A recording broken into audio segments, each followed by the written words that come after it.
নাটক তো ভালোই লিখেছো।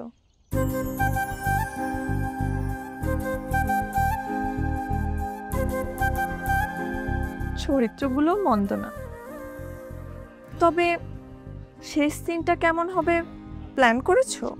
নীলা, তুমি এখানে? অনেকক্ষণ ধরেই শুনছিলাম আর ভাবছিলাম তোমার লেখা নাটকে নায়িকার এন্ট্রি কখন হবে। এখন তাইলে বুঝতে পারলাম নাটকের বুদ্ধিমান চরিত্রটা কি।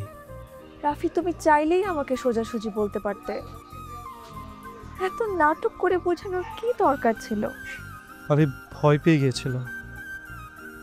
আমি ভেবেছিলাম যে তুমি অন্য কাউকে পছন্দ করো। তাহলে তুমি আমাকে প্রশ্ন করতে, নীলা তুমি কি চাও? নীলা,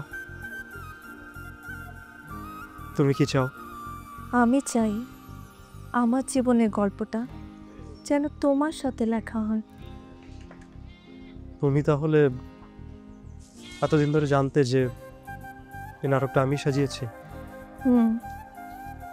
আমি শুরু থেকেই সব কিছু বুঝতাম, কিন্তু আমি চাইতাম একদিন তুমি এসে আমাকে বলো যে তুমি আমাকে ভালোবাসো। বাহ, তাহলে তো দেখা যাচ্ছে শেষ দৃশ্যে স্ক্রিপ্টও রেডি। তাহলে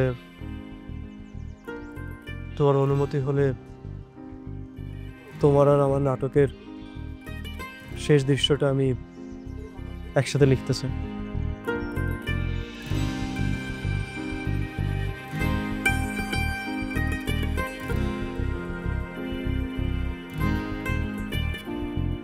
ভালোবাসার গল্পগুলো নাটকে বটে, তবে যখন চরিত্রগুলো সত্যি হয় তখন মঞ্চ হয়ে ওঠে জীবন।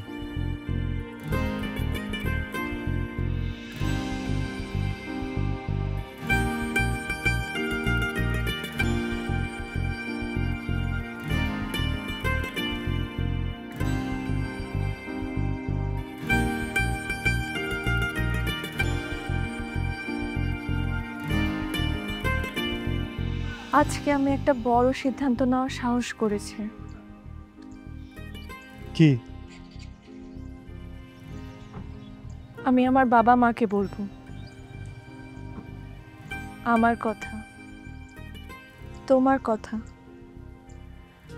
আমাদের ভালোবাসার কথা। কিন্তু